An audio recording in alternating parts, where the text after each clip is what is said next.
Safi kabisa, tupate nafasi yetu, tubaki kama tumesimama kwa heshima. Asanteni kwa hiyo ukaribisho. Naibu wa Rais, kwa heshima yako tutaanza na wimbo wa taifa na ule wa Jumuiya ya Afrika Mashariki Studios.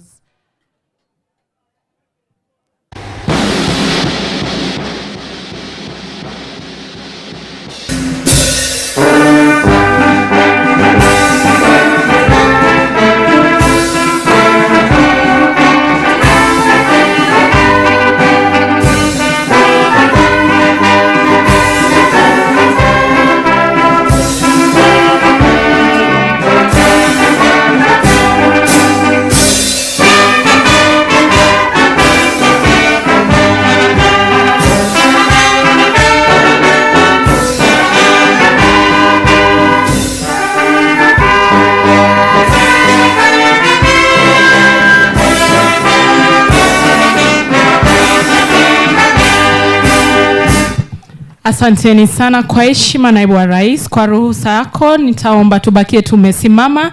Nimwalike Bishop John Chege atuongoze kwa maombi. Karibu Bishop.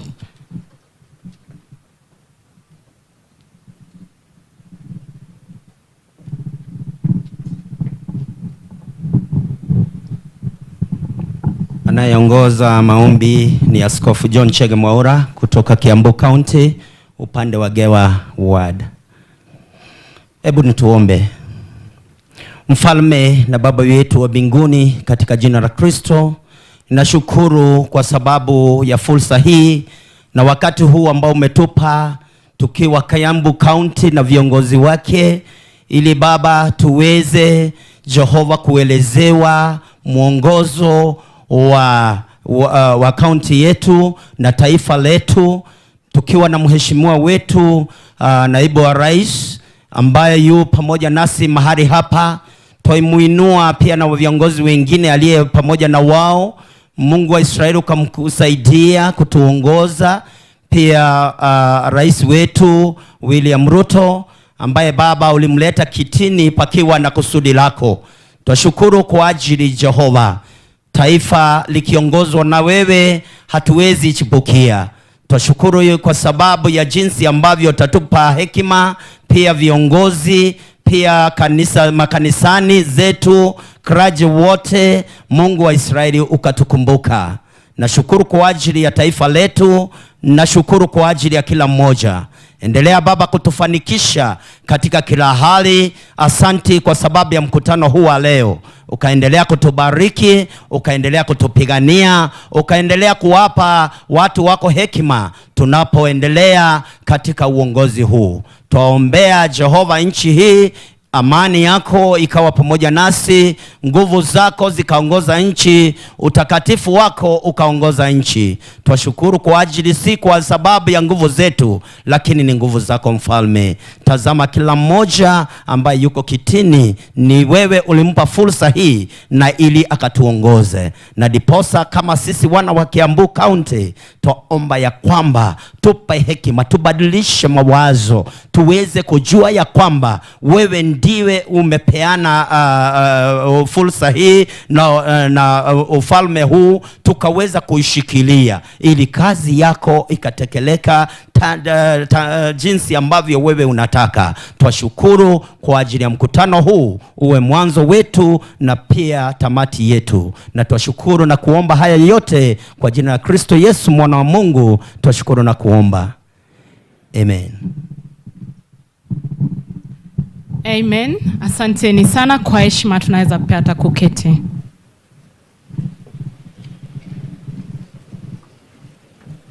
Mheshimiwa Naibu wa Rais wa Jamhuri ya Kenya ambaye ndiye mwenyeji wetu siku ya leo, Profesa Kithure Kindiki, uongozi wa jimbo la Kiambu, jimbo nambari 22, viongozi wote wa serikali waliofika hapa siku ya leo, viongozi wa kanisa waliomo hapa siku ya leo, washikadau katika vitengo mbalimbali, wanabiashara wote wa jimbo la Kiambu, viongozi wapendwa wa jimbo la Kiambu County, mabibi na mabwana. Naibu wa Rais, karibu katika mkutano huu wa kaunti nambari 22.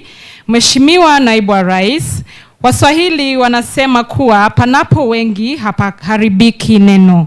Yote 9, 10 ni kwamba Mheshimiwa Naibu wa Rais, bila kupoteza wakati, niruhusu kwa heshima kubwa sana nikualike wewe utongoze katika huu mkutano. Karibu Mheshimiwa Naibu wa Rais. Kwa heshima tusimame wote tumkaribishe Naibu wa Rais. Karibu sana.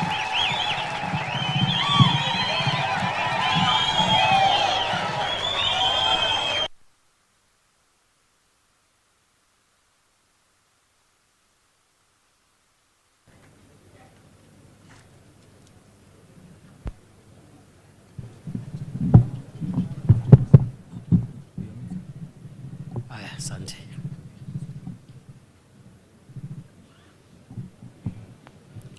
Kiambu we? Kiambu wa?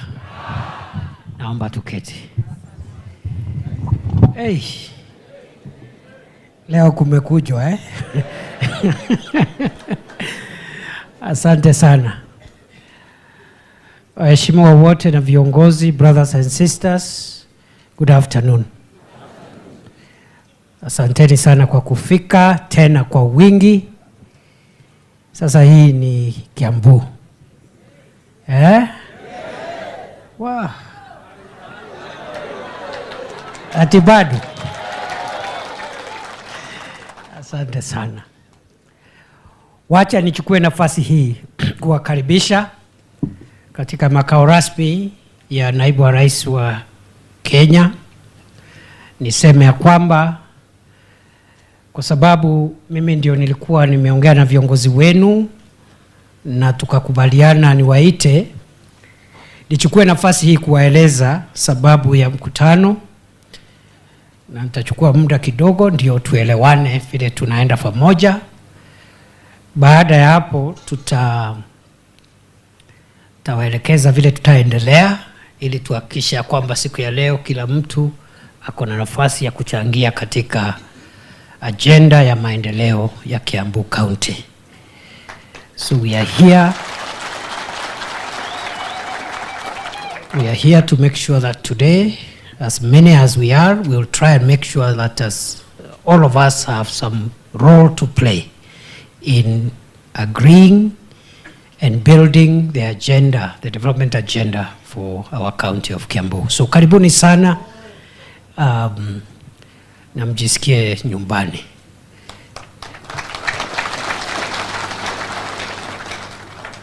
Wakati tutamaliza mkutano, msiwe na haraka kuondoka, mkaekae hapa, mchukue selfie. Kaekae area. Kwa sababu leo ni siku ya Kiambu. Leo ukana teguo. Umuthi ni muthenya wa. Ni muthenya wao wa Kiambu. Niseme ya kwamba mkutano huu tumeitana leo kwa sababu kulingana na manifesto ya chama chetu, chama cha UDA na serikali ambayo sasa inaongoza, manifesto yetu inasema ya kwamba ni lazima tuwe tunazingatia utimizaji wa ahadi ambazo tulitoa wakati tulikuwa tunaomba kura. Wakati rais alikuwa anaomba kura, wengi wenu tulikuwa pamoja. Mnajua ya kwamba katika kila kaunti alitembea na kukubaliana na wananchi wa hiyo kaunti, akichaguliwa yale mambo ataweka kipaumbele. Kweli si kweli?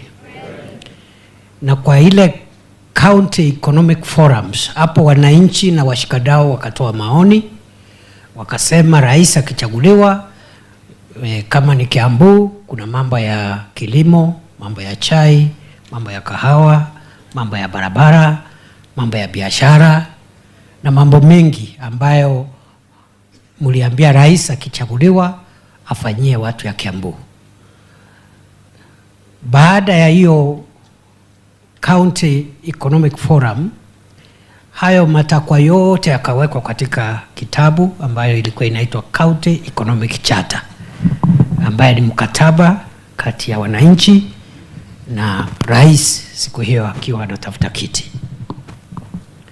Ikasemekana pale kwa manifesto ya kwamba ili kuhakikisha ya kwamba rais akichaguliwa atafuatilia yale mambo, ikaandikwa pale kwa manifesto ya kwamba kila mwaka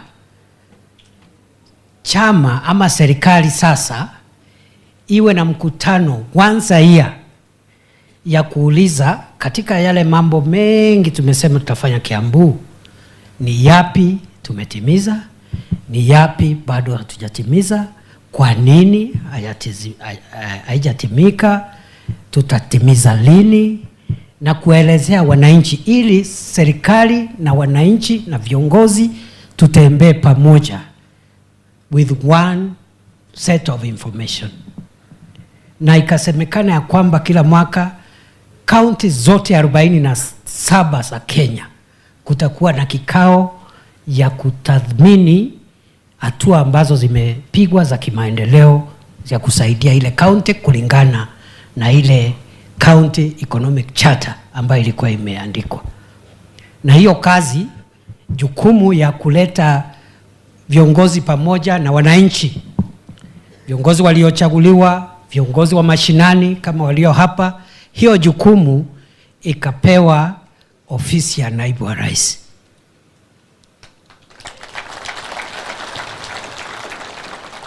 Kwa hivyo, unfortunately for the last 2 years hatujafanya hivyo, but they normally say, wazungu wanasema better late than na ndio umeona saa zingine wananchi wengi wamekuwa na maswali kwa sababu hawana habari serikali imefika wapi katika yale mambo ilisema itafanya. Ni kwa sababu hatujafanya katika miaka miwili imepita mkutano wa kutathmini county baada ya county yale mambo ambayo tumefanya, yale hatujafanya, na kuwaeleza wananchi mipango iliyoko ya kutimiza ahadi zote. Kwa sababu zile ahadi zote zilitolewa, hakuna ahadi ilitolewa bila dhamira ya kutimiza. Ya pili ni kwamba kutimiza zile ahadi ni katika muda wa miaka 5. Sio katika muda wa wiki moja, sio mwezi moja, sio mwaka mmoja, sio miaka 2. The implementation of the Kenya Kwanza and UDA manifesto is a 5-year project. But as part of good practice of good project management, every year we take stock. What have we done? What has not been done? What has already been done? So, najua watu wengi wanawekea wananchi uchochezi na kuwawekea sumu. Sijui kuna mambo hajafanywa. Ni kweli, there are some things which are yet to be implemented because we are just 2.5 years into the administration. We have another 2.5 years.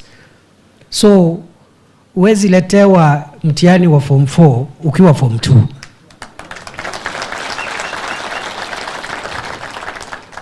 Ile mitihani inakuja hapo katikati, ingine inaitwa CAT, ingine inaitwa mock, ingine inaitwa mitihani kidogo kidogo, lakini mtihani wa form 4 unafanywa siku ya mwisho. So this meeting therefore is to try and we get together, and we've done this. I think this is the 7th or 8th county now. We have had a meeting with Taita Taveta, with Kajiado, Tharaka Nithi, Embu, Isiolo, Samburu, and we'll continue for all the counties of Kenya because this is part of the work of the Deputy President according to our manifesto. So, nimesikia kuna wengine wananifundisha kazi yangu huko nje. Sasa mimi, the way I understand my work This is one of my job descriptions. Unajua watu wanaelewa mambo tofauti. This is part of the work I am assigned as Deputy President. So, on behalf of the President and the government of Kenya, I want to report to you ya kwamba tumekuwa na wakati mgumu wa kiuchumi tangu 2022 kwa sababu ya vile tulichukua serikali uchumi ukiwa. Na watu wengi wakati wanasikia tukisema uchumi ulikuwa mgumu, wanafikiri tunajaribu kuhujumu aliyekuwa Rais Uhuru Kenyatta. Lakini nataka leo ibainike ya kwamba ile hali tulikuta ya kiuchumi sana sana ilisababishwa na vile uchumi wa Kenya na uchumi wa ulimwengu ulifungwa kwa zaidi ya mwaka 1.5 kwa sababu ya ugonjwa wa COVID-19. Si mnajua uchumi ulifungwa completely across the country for more than a year. Hatukuwa tunafanya biashara, biashara zote zikafungwa, hakuna mtu kwenda kazini. You can imagine the shutdown of the economy for a year. The damage is huge. That's why by the time President Ruto was sworn in, everything was going haywire. The price of food was skyrocketing, increasing by the day. The price of fuel was skyrocketing. Inflation, prices were going up. Inflation across the board was going up. Interest rates ya bank ilikuwa inaenda juu. Shilingi ya Kenya ilikuwa very weak. It was weakening every day, if not every hour. And before President Ruto and the government could be able to address the other economic interventions, it was necessary first to rescue the economy of Kenya from collapse. Because if you have high food prices, high fuel prices, high interest rate, a weak currency, unless you make certain interventions to stabilize the economy would go the wrong direction. And therefore, for the last 2 years, President Ruto has worked hard. His administration has worked hard. And that's why today, compared to 2022, certain economic factors are now stable, general factors. And I want to put it clearly. Nataka nieleze ya kwamba mambo ambayo serikali imefanya katika miaka 2 imepita ni mambo ya kudhibitisha uchumi kijumla. Na kwa hivyo ile kazi ambayo imebaki sasa kwenda mbele ni mambo ya kudhibiti uchumi wa wananchi binafsi ama uchumi at household level. That is where we are going now.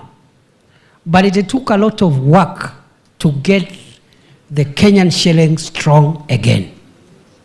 It took a lot of work to get inflation under control. From 9.6% every month to now 3%, 2.7, 2.9.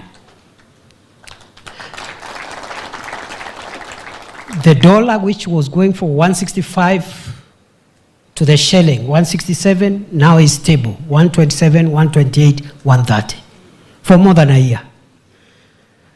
The central bank lending rates, which was as high as 15.8% last year, for the 1 year, it is going down.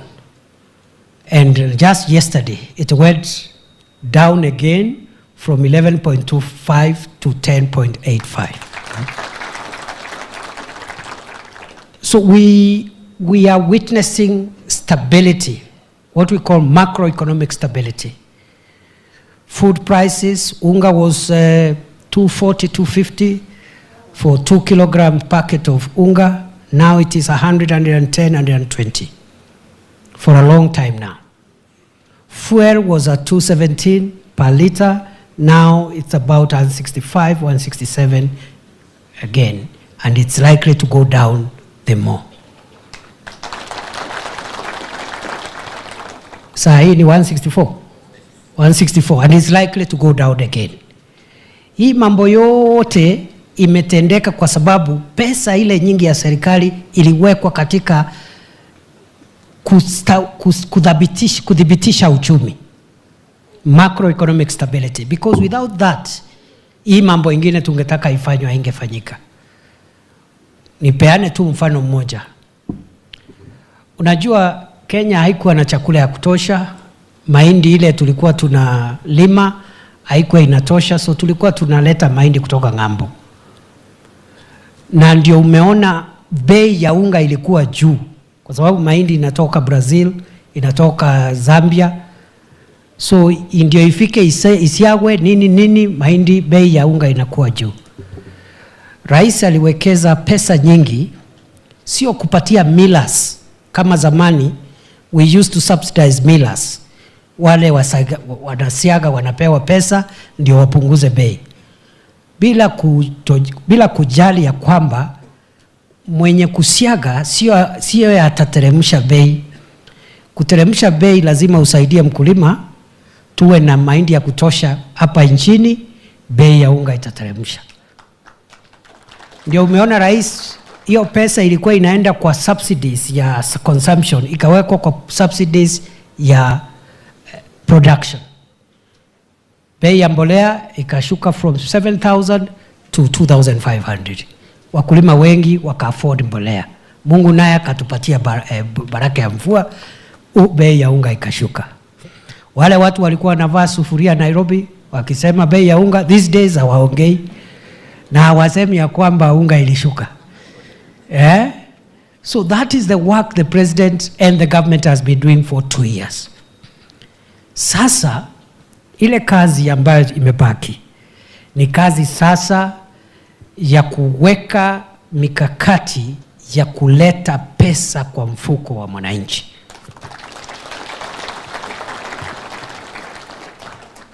And I want to demonstrate to you the programs that are ongoing now, based on what we had agreed with the counties in the economic forums, economic charters. What is government doing as we speak to increase money in the pockets of the Kenyan citizen and create incomes at household level? Jambo la kwanza, hata kama tumesema ya kwamba uchumi uko dhabiti, we are keeping an eye at all the factors that influence macroeconomic stability. Because if interest rates starts going up again, if the shilling starts weakening again, if the price of unga and foodstuffs start going up again, if the price of essential commodities start going up again, we will go back to square one. So the National Treasury and the team, the economic sector of government, is under strict instructions to make sure that all the interventions necessary are made to make sure that we don't reverse the economic indicators of macroeconomic stability. That is the first issue. Ndio bei zisianze kurudi tena kushoot through the roof. Jambo la pili, serikali sasa inatumia pesa ya umma ama kodi kuwekeza katika sekta ambazo watu wengi wa taifa la Kenya wanatoa riziki yao ya kila siku. We are concentrating in funding sectors of the economy where the majority of the people of Kenya derive their daily bread from. These are sectors in agriculture, livestock, including dairy, fisheries for the coastal and western counties, and mining for some of the places with minerals. Those sectors is where we are concentrating in putting money. That's why you've seen we have produced more tea last year than before. The figures speak for themselves. 2022, total earnings from the tea sector, 161 billion. 2023, 181. 2024, 210. Okay? Sio muujiza, interventions to promote earnings, subsidized fertilizer, changing the governance and the legislation around tea to ensure that cartels and other people don't come in between the farmer and their earnings. The same for coffee. Coffee,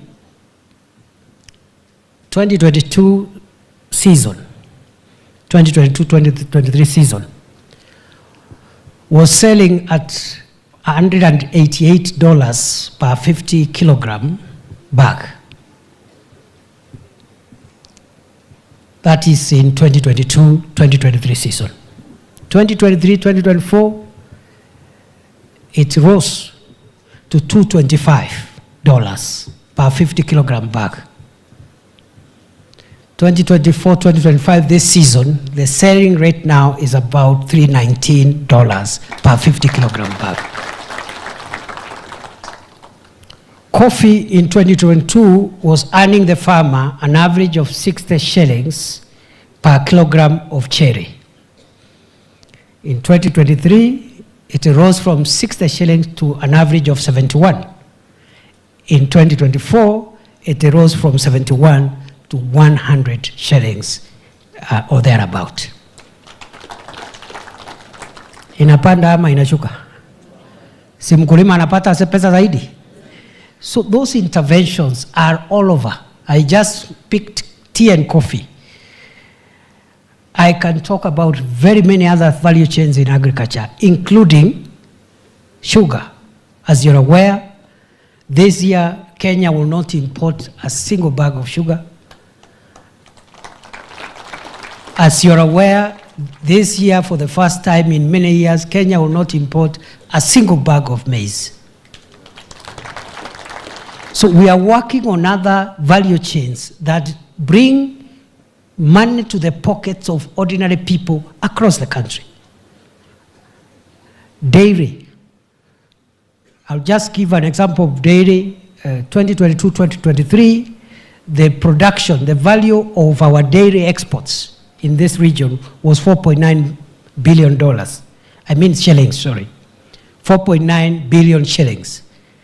It rose in the period 2023-24 from 4.9 to 7 billion shillings. I can go on and on and on and on. And therefore, we are making interventions to make dairy more profitable, to make tea farming more profitable, coffee farming more profitable. And the figures for the last 2 years speak for themselves. We are not there yet because we have also to tackle rice, potatoes, wheat, avocado, macadamia, all the nuts. So there is still a lot of work. In fact, on Wednesday, I have called for a technical briefing from all the government agencies involved on these other value chains I have mentioned. From wheat to cotton to rice and all those and avocados, so that we empower farmers, livestock keepers, dairy farmers, we empower them so that they have more returns. When President Ruto took over, the average price of 1 liter of milk was 37 shillings. Today, it is 50 shillings. And we want to take it higher. I can go on and on and on.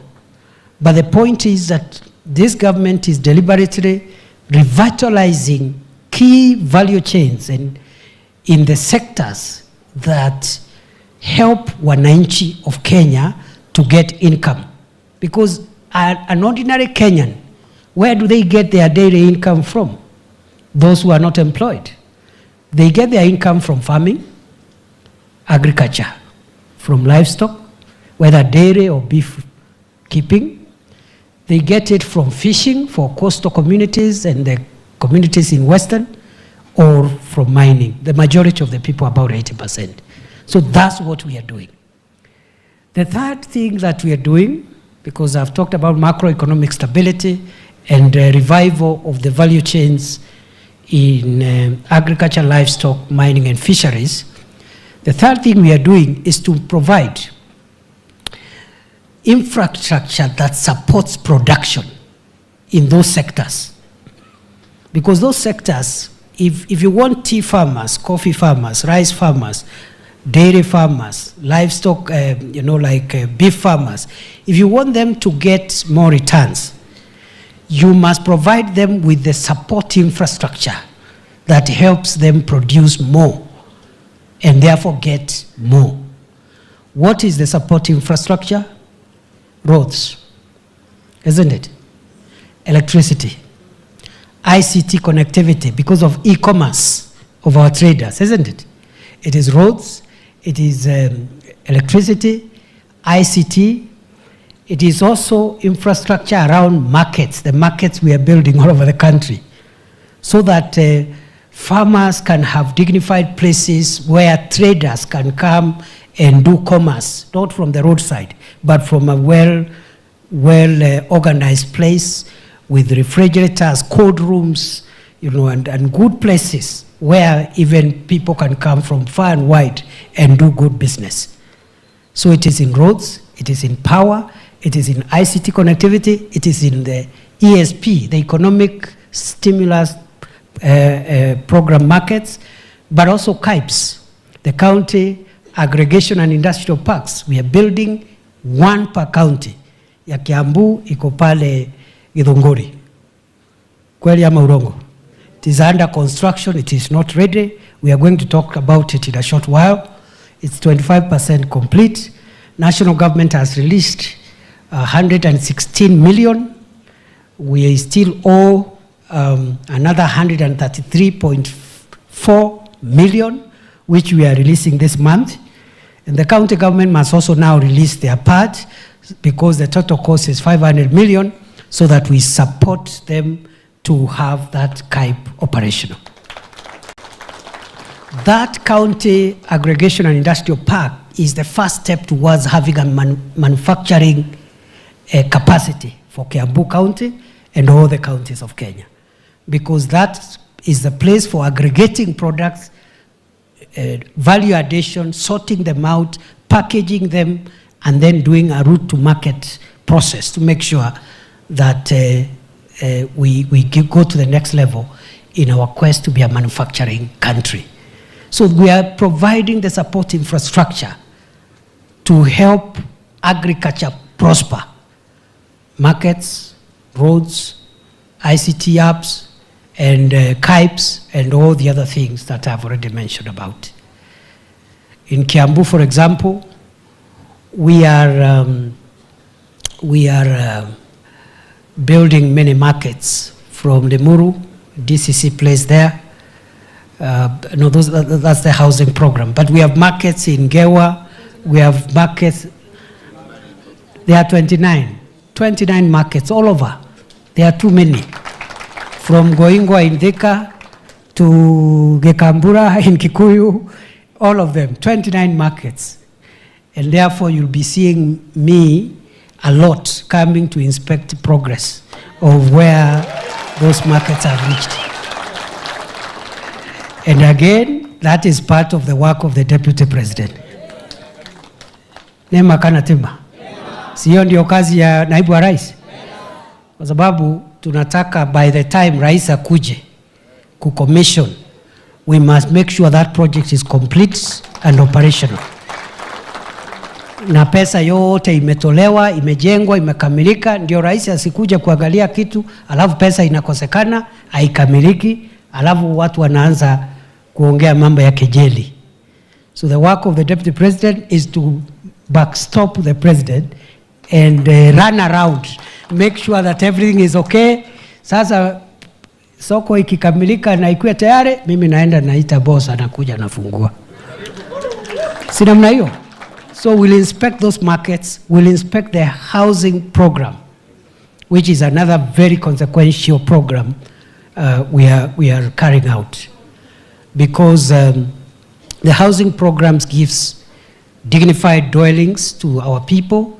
The housing program is creating short-term jobs for architects, electricians, plumbers, masons, carpenters, to the next 2-3 years at least, 4 years, as long as we have these projects, they have somewhere to earn a living from. And we are creating both long-term and short-term jobs, because a job is a job. Kazi ni kazi. Ule ako na bahati kupata PNP job, that's okay. If you get a short-term job, it's better than staying idle. Ama namna gani? Kwa hivyo, we'll also be inspecting, there are so many affordable housing projects from Ruiru to Thika to Limuru to everywhere. Again, niko na list, kama naibu wa rais, nimeweka list. Kuna zingine 29%, ingine 52%, ingine 2%. Mimi nakuja kuangalia hizo miradi, ndio iendelee haraka. Ikikamilika rais anakuja kufungua. Other than that, we are also very, very committed for the next 2.5 years to job creation, because many of our young people do not have job opportunities. So we are attacking the unemployment and lack of opportunity problem from all sides. We are creating jobs within the economy. How? We are still employing in the public service when vacancies arise, including police, teachers. Already 76,000 teachers have been employed in the last 2 years, the highest by any government in 2 years. There is no single government since independence that has employed 76,000 teachers in 2 years. Our manifesto target, now that we are tracking the target, was that we will employ 116,000 teachers in 5 years. In 2 years, we have done 76. What will prevent us from even overshooting the target? Nothing. Yeah? And even over and above the 116, because we have many other, almost 300,000 teachers who are unemployed. We are trying to get them jobs abroad. We absorb some here.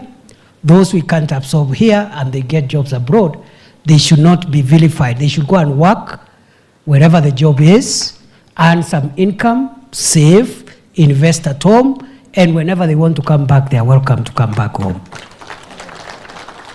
So we are creating jobs also in the private sector here through the programs in the MSMEs. I'll just give one project which we are about to start this month. There's a project called Nyota. Nyota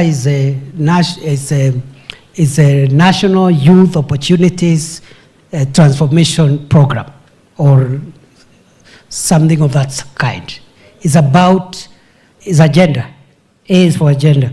I have some Gen Z members of parliament here, they know what Nyota stands for. So Nyota is a program where we are giving credit to small businesses, 50,000 shillings.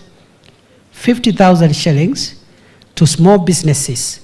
In every ward, we will pick a number of businesses in every ward across Kenya and give them startup capital of 50,000 shillings. We are starting at the end of this month, and I don't know these characters who are talking what they will start doing, because we will now, tutakuwa tunaenda live, kupeana hizo pesa across the country, and to make sure that we incubate and nurture new businesses, micro and small businesses, to be able to spur economic growth. Because if you add the people that are in agriculture, livestock, mining and fisheries, plus those in the micro and small businesses, 95% of Kenya is already taken care of. True or false? That's a Kiambu, of course. So we are empowering businesses to create jobs, because if a job expands, a small business, somebody is running a carpentry workshop, or is selling, it's a milk selling business, we give them a bit of support, they'll employ 2 more people or 3 people, isn't it? So that's how we are attacking job creation, public sector and private sector here. But where we find that the opportunities are still not enough, We are also creating online jobs. That's why we are building 1,450 ICT hubs, one per ward. You have seen some Jitume labs, which now we want to expand. Those are places where young people, instead of staying idle in the marketplace, waiting for a politician to give them 100 shillings to go and heckle their opponent, they go to the lab, wanaingia kwa mtandao, and there are jobs there as content creators, as forex traders, as web designers, as there are many things there. Kuna kazi nyingi hapo za content creation and ICT. There is also what we call business process outsourcing, where many countries abroad do not want to spend money hiring people. Instead, big corporations, they are hiring workers from abroad. India, for example, today is the biggest business process outsourcing destination, where you call a company in America, you are in America, but the person who picks the call is not in America, is in Nairobi, Kiambu, Githurai, and speaks good English. And then you, that way, you paid online, and then those companies don't have to do the many things that are required when you have physical people working for your company. So there's a lot of digital jobs. So kuna kazi kwa ground, hiyo nimeeleza, kazi kwa ground, public service, private sector. Hata hiyo mijengo ya affordable housing ni kazi kwa ground. Climate works, hii mmeona tumeanza Nairobi, we are replicating it in 47 counties, which is similar to kazi mtaani, but to conserve the environment and help plant trees and clean up cities. So that program also ni kazi kwa ground. Then tuko na kazi mtandaoni, ICT jobs. Alafu ya mwisho kazi majuu. We mean business, my friend. Mimi nimeona vijana wale wameenda Qatar, wengine wanaenda UAE pale. They are so emotional. The experiences we are getting, some of them were doing nothing. They have certificates, but they have no opportunity. Today they are earning 100,000, 70,000. They are sending money home, you know. So whoever is making fun of people because they are working abroad, that person is an enemy of Kenya. Because, I'll tell you why.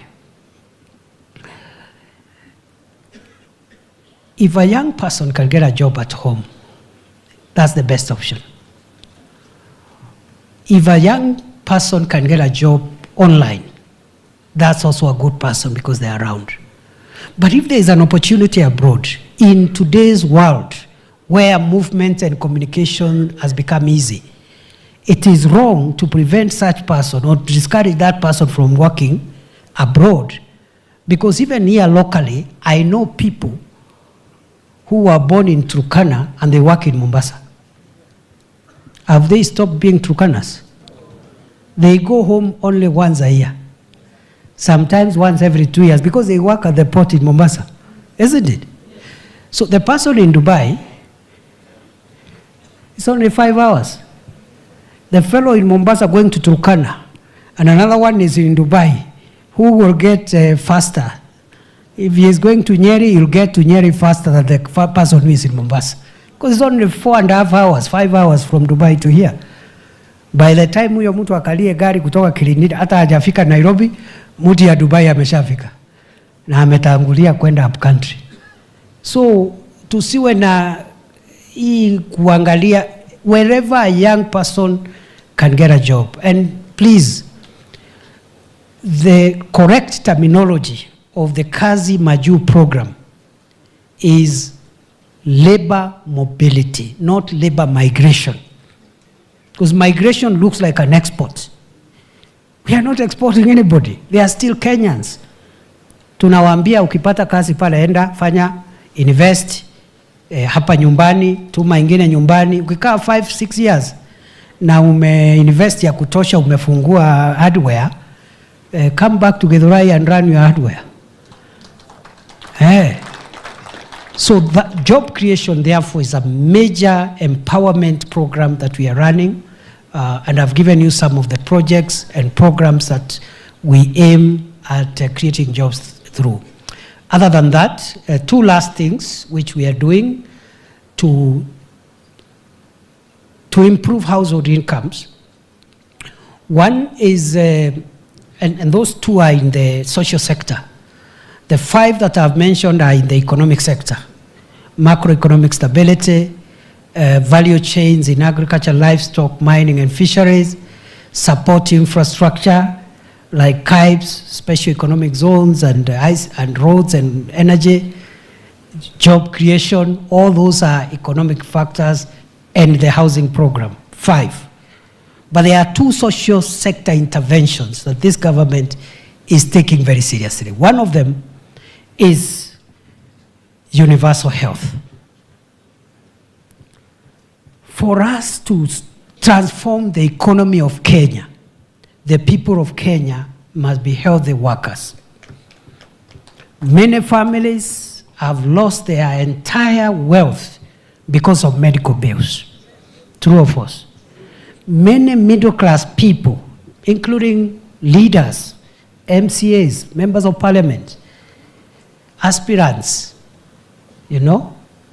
bankers, teachers, professionals, they spent a lot of money funding Harambes, medical Harambes for their relatives and family members, isn't it? So this government is saying that we need every citizen of Kenya to have a medical cover. Ndio tupunguze the out-of-pocket expenses for families, and therefore the disposable income will go up once you save on out-of-pocket expenditure on health. Watu wengi wanafikiri hii mambo ya health ni rahisi. Sio rahisi, ni ngumu. It's very difficult. Even developed countries, they tried universal health care and there's a lot of resistance, just like we are having resistance here. America, they had Obamacare, Supreme Court ilikatakata ikabaki nusu. President Kibaki alijaribu universal health care when Charity Ngilu was minister, ikapigwa siasa kama hii ya saa hii, mzee Kibaki akawachana naye. President Uhuru in his second term alikuwa na big 4 agenda. Moja ilikuwa housing, ile nyingine ilikuwa nini? Universal health. Si ndio? Again siasa ikakuja akawachana nayo. I remember that time I was in the leadership of Senate. So tulijaribu kusaidia ndio tutetee hii kitu ya universal health cover, hii mambo ya medical. So Rais Uhuru akatuita, deputy yake alikuwa hapo, President Ruto saa hii alikuwa deputy siku hiyo, and a few leaders wa bunge. And then when the report came that people don't understand this mambo ya health insurance and they are opposed to it, I remember President Uhuru turned to his deputy akamuuliza, sasa wewe William, si wewe uko na nyumba? Si mimi niko na nyumba. Akatuuliza, nyinyi mko na nyumba? Sasa kama mtu uko na nyumba, hii kitu inatusumbua, kwa nini tuachane nayo kama watu wamekataa? But you see, with the benefit of hindsight, I really hope we had proceeded with universal care in 2018, because today almost 40 million Kenyans would be under the medical cover. We did not succeed that time, but this time round, trust you me, we will succeed.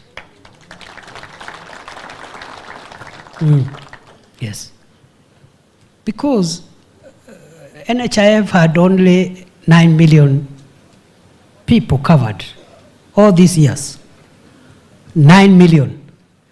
Today, in 4 months, since we started in October, pigieni Kimani Ichung'wah makofi.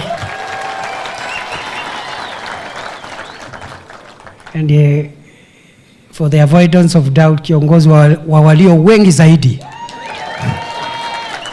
is not only the leader of majority, but he's the leader of the broad-based majority.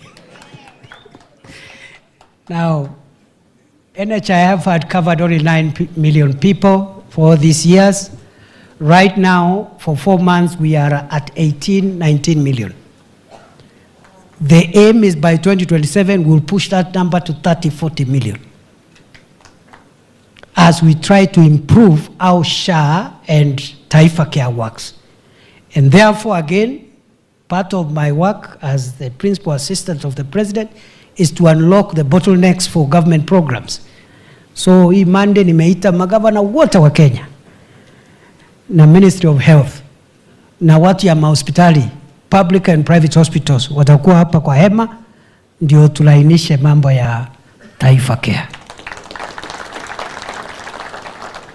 So, other than that, of course, education reforms, we are very keen in streamlining education to make it affordable, accessible, and of high quality and also relevant.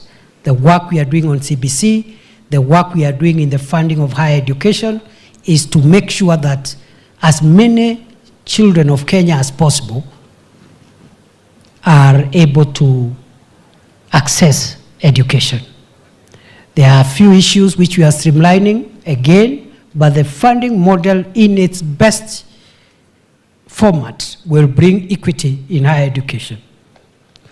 Because hakuna haja mtoto ya mbunge ama mtoto ya deputy president amesomea sijui shule ingine hapo, private school, academy, paka form 4, private school. Huyu mbunge ama deputy president ama minister ama another businessman who has money is paying 300,000 per term, 500,000 per term, isn't it? Even 600 per term, 1 million per term. Alafu akiitwa university, na huyo mtoto ametoka St. Andrews Turi, akiitwa University of Nairobi, unataka apewe basari, ile inapewa watoto wa Marsabit wale wanasoma, huku wakikwepa risasi ya magaidi. Children who are learning under a tree as they try to dodge bullets from bandits. Na mwingine amesomea hapa academy. So why doesn't my child, why should I not pay the full fees? Hata kama ni 1 million. Is there any reason? That's what we are trying to correct. So that the resources we are using in education, we now support those who really cannot afford. So we are, tuko na agenda. President Ruto has an agenda, is clear. These are the commitments he made. These are the things we signed to. Ukiangalia hiyo teachers, 116,000 teachers in 5 years, iko kwa manifesto. Ukiangalia mambo ya majani chai, nimewaambia, iko kwa manifesto. Increasing earnings, coffee, rice, sugar, all these things are in the manifesto. But I've told you, the first 2 years were to stabilize the economy generally. And therefore, the remaining 2.5 years will help us make a lot of progress. Mwisho.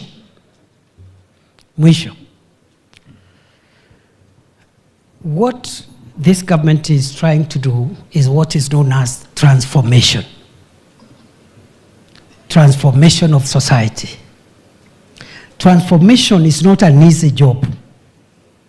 Transformation encounters resistance. Because the reason why we have so many people at the bottom of the pyramid who cannot afford a meal is because of certain entrenched structures in society, which transformation is trying to disrupt. Okay? So that instead of having only 9 million Kenyans with medical insurance, you have 55 million Kenyans with insurance. You will disrupt some people there who are making money in the health sector. So you expect that resistance. But you know what, friends, brothers and sisters? Costly as it is, transformation eventually brings prosperity and brings honor and dignity to the leaders that bear the brunt of opposition to transform their societies. Kenya tumekaa hapa miaka mingi tunasema sijui vile Singapore ilikuwa sijui ilikuwa wapi 1963 na South Korea. What transformed Singapore is the housing program. Today 99% of citizens of Singapore are owners. They are homeowners. So when UN is doing what we call Human Development Index, since everybody has a dignified house, the Human Development Index it shoots. It even surpasses the United States. That's the work we are doing in Kibra. That is the work we are doing in Mukuru. The fellows we had to remove for their safety from the river, our people who are being carried by flood water along Nairobi River. 40,000 people. I'm the one who removed them. One night, we lost about 120 people. Some of them whole families. Whole families. A person, the spouse, and all 5-6 children swept by the river because they are living on a Karatasi house just on the riverbank. When the floods came at the middle of the night, they are all asleep and there is no room for maneuver. They were all swept. So, as the Minister for Interior, I had to make a decision. And the President supported me. We removed them. But we are saying, those people who are paying 2,000, 3,000 in a Mabati or Mbao house in Nairobi River Bank, they will be given priority in the 14,000 plus units we are creating in Kibra and in Mukuru. In fact, between Kibra and Mukuru, we are creating nearly 30,000 units as we speak. Phase 1 is ready. There is phase 2 and phase 3. You go there, you get a studio house. That studio house or 1 bedroom, you will still pay 3,000.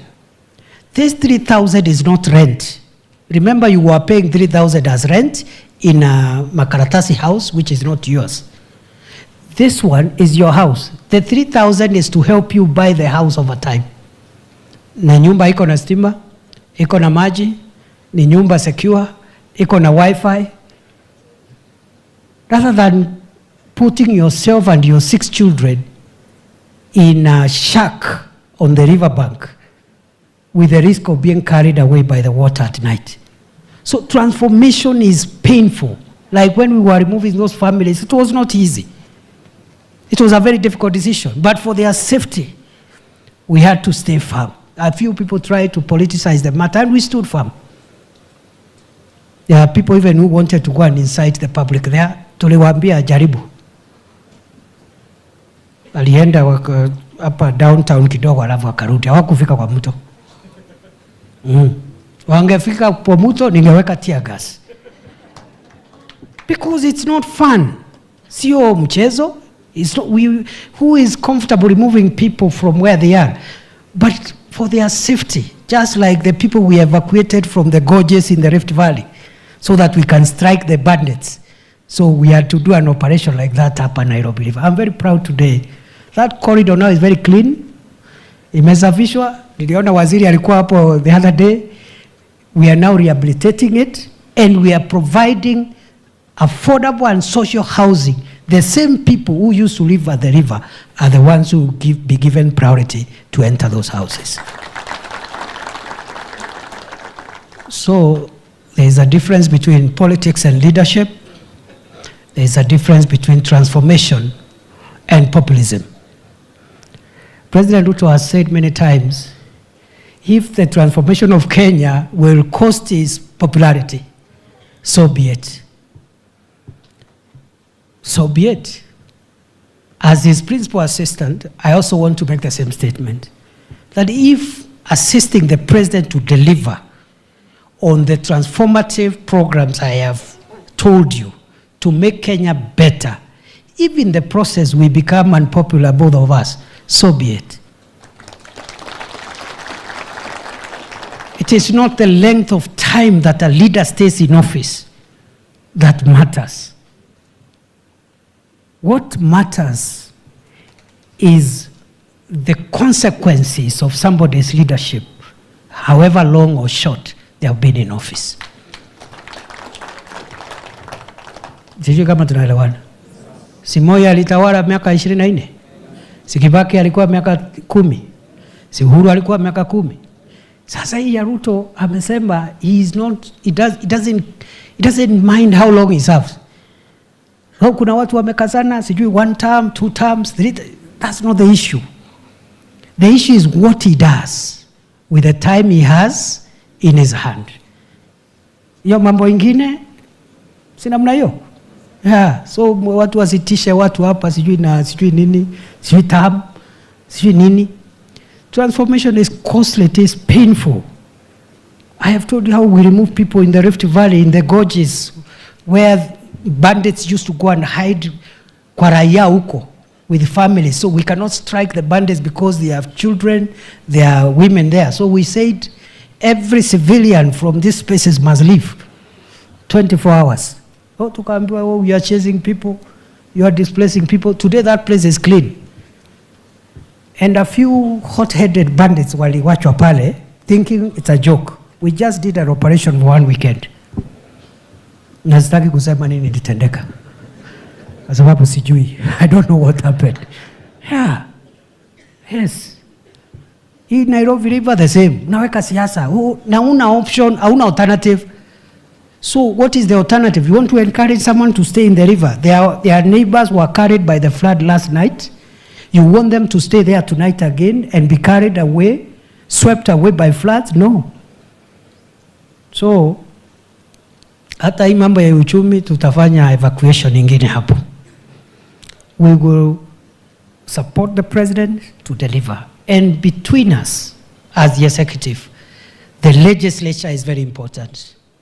That's why you see members of parliament here. That's why you see the leader of majority here. The leader of majority is not just here as the member for Kikuyu. He is here as the leader of the majority. And he is in every meeting, every county, all the 47 counties. Kimani Ichung'wah is there. Kwa sababu huyu ndio mtu ya kusukuma agenda ya serikali kwa bunge akiwa na the other colleagues. Si namna hiyo? In the process, my brother, you become unpopular. Don't worry. Just do the right thing. If you look for popularity, we will not have passed the coffee bill, the tea bill, and all these the sugar bill, because cartels wako hapa katikati wanataka ku continue benefiting.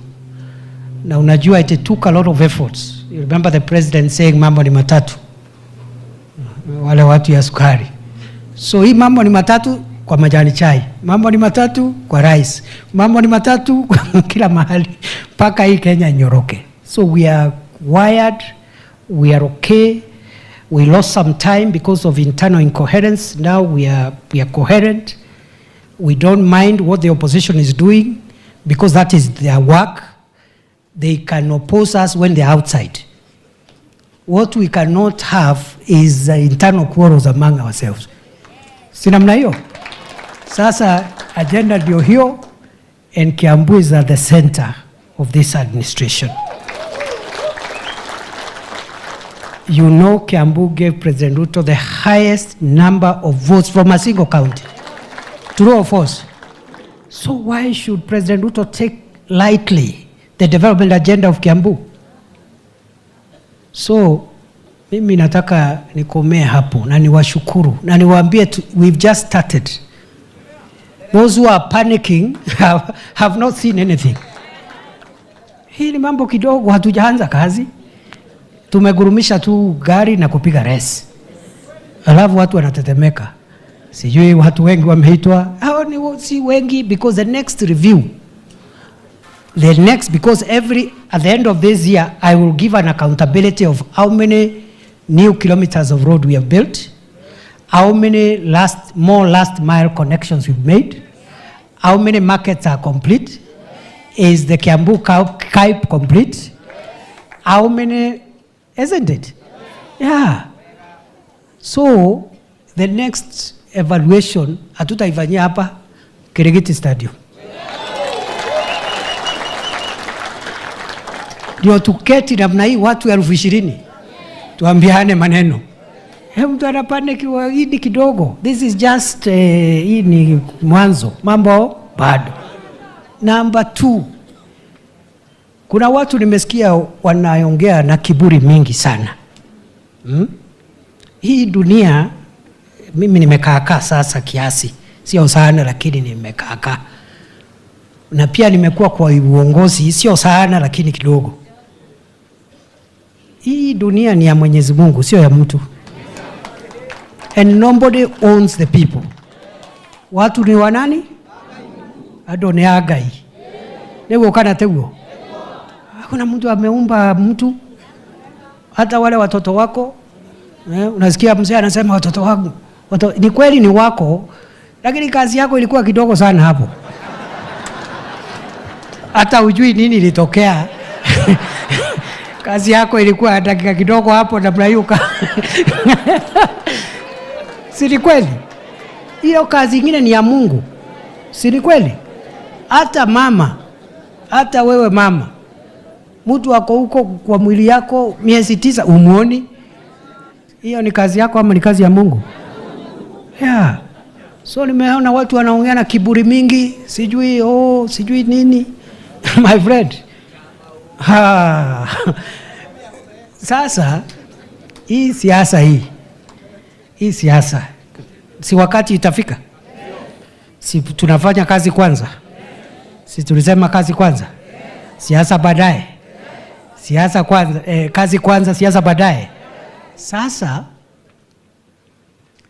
hii siasa tutavurugana mpaka tuelewane. Baya sana my friend. Anaona mtu anadharau watu wengine, sijui wanaongea na kiburi mingi. So mimi nataka mniliulize baada ya hii miaka 2. See, I've said God willing I'll do annual review this year, at the end of first year, at the end of my second year in office. Nataka mniulize nyinyi mkiwa watu ya Kiambu. Wewe umekuwa deputy president 2 years now. Tell us, ni agenda gani ya Kiambu umesukuma? Si namna hiyo? Mambo ya maziwa, mambo ya majani chai, mambo ya kahawa. Yeah. Wale wengine nao wanapigana na sisi, waambiwe nao hata nyinyi mlikuwa na wakati. Ni agenda gani ya Kiambu ulisukuma mbele? Si namna hiyo? Ama namna gani? Si kila mtu amekuwa na nafasi? Kila mtu isipokuwa Wajakoya. Huyo ndio huyo hajakuwa na nafasi. Lakini ametuambia mambo yake ni bangi na sijui vitu vingine hapo ya fisi. Hiyo ndio manifesto. Lakini hao wengine sijui nani ule mtu ya Wiper si alikuwa vice president. Mwaka ngapi? With a very good president. He was the vice president of President Kibaki. A gentleman, self-assured, he is never insecure. That friend of ours did nothing for Central, for Nyanza, for... Si wacha ni name zile zingine ndio. Tutamalizia Seikuru. Si ni kweli? Miaka ngapi? Vice president.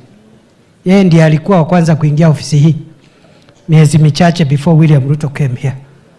Yeah. So tutashindana na kazi. Sio matusi, sio sijui nini. Na tuliambia hao watu zamani. Tuliwaambia wachaneni na viongozi. Wachana na wabunge, wachana na MCAs. Wachana na viongozi. Hata kama ni wadogo wako, ni viongozi wamechaguliwa. Wacha kuvuruga viongozi. Hata kama kiongozi amekuwa unpopular, wacha raia wa msoto huko mbele. Wewe heshimu yule kiongozi. Wakafikiri ni mchezo. Walivurugwa kuvurugwa hata yani mpaka mbunge wa kwako. So mimi nawashukuru sana. Mimi nimetaja mtu? Niongea mambo ya mtu? Si nimesema tufanye maendeleo? Na kazi iongee. Si unaona hii kazi yangu limeanza? Si nimewaambia every year mniuliza maswali? Ile mambo ya Kiambu nimetetea, na ile mambo nimepelekea rais ndio iharakishwe.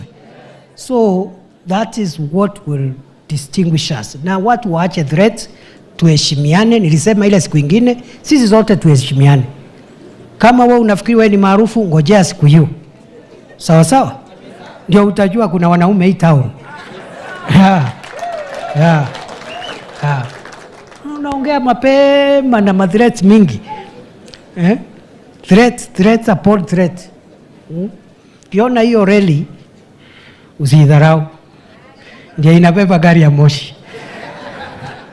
Usidharau wembamba wa ndio inabeba nini? SGR. Kweli si kweli? So kwa hayo mengi na machache, na washukuru. That is why I called you. This is how we are going to proceed. We are going to take 15 minutes break. Every constituency, hii compound ni kubwa, every constituency isimame one place. Si tuko 12 constituencies? Na mniambie, nimetaja, I know most of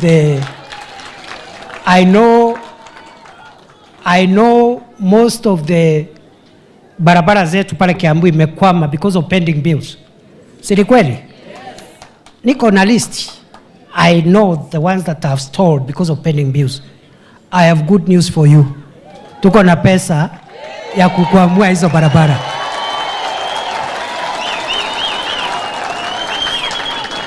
So mwenye alikuwa anatutegea pale kwa barabara atafute kitu ingine. Mungu amekuwa mwaminifu, uchumi umeimarika, ile ilikuwa na shida, sasa tuko na pesa ya kukwamua stalled projects.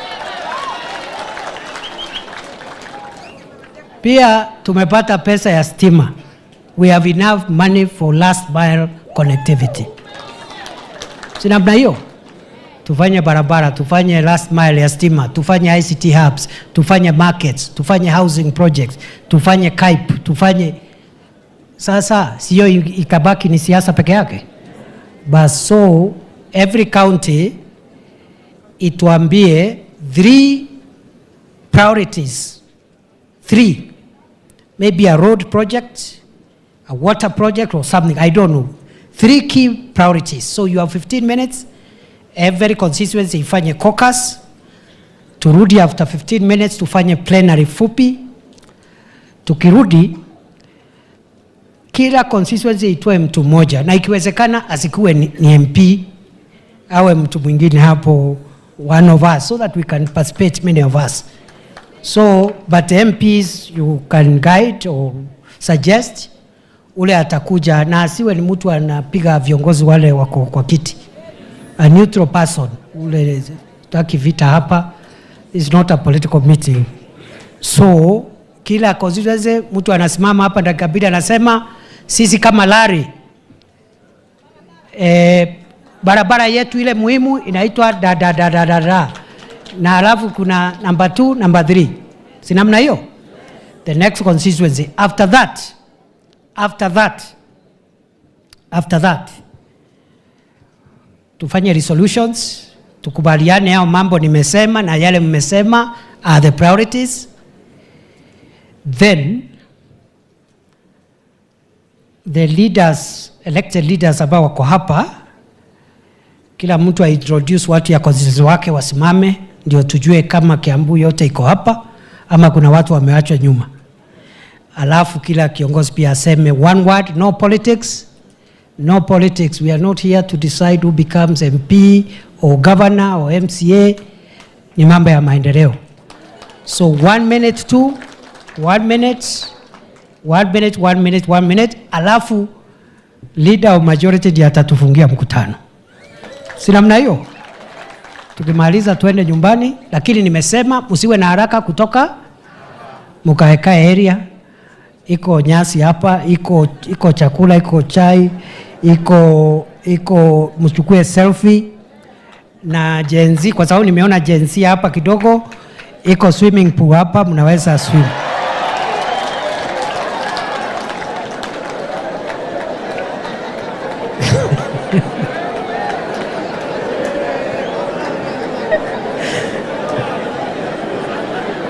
Will as many of that opinion say aye?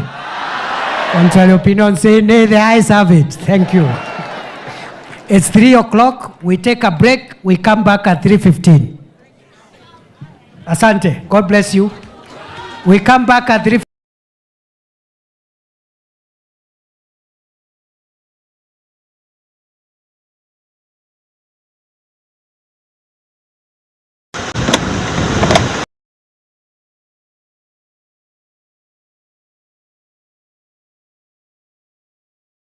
Kidogo! Makofi ya juu! Makofi! Some of them whole families. A person, the spouse, and all 5-6 children swept by the river because they are living on a Karatasi house just on the riverbank. When the floods came at the middle of the night, they are all asleep and there is no room for maneuver. They were all swept. So, as the Minister for Interior, I had to make a decision. And the President supported me. We removed them.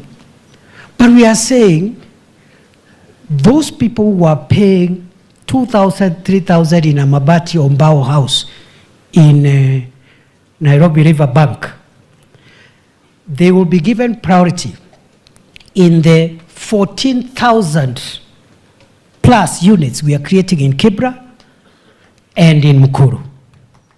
In fact, between Kibra and Mikuru, we are creating nearly 30,000 units as we speak.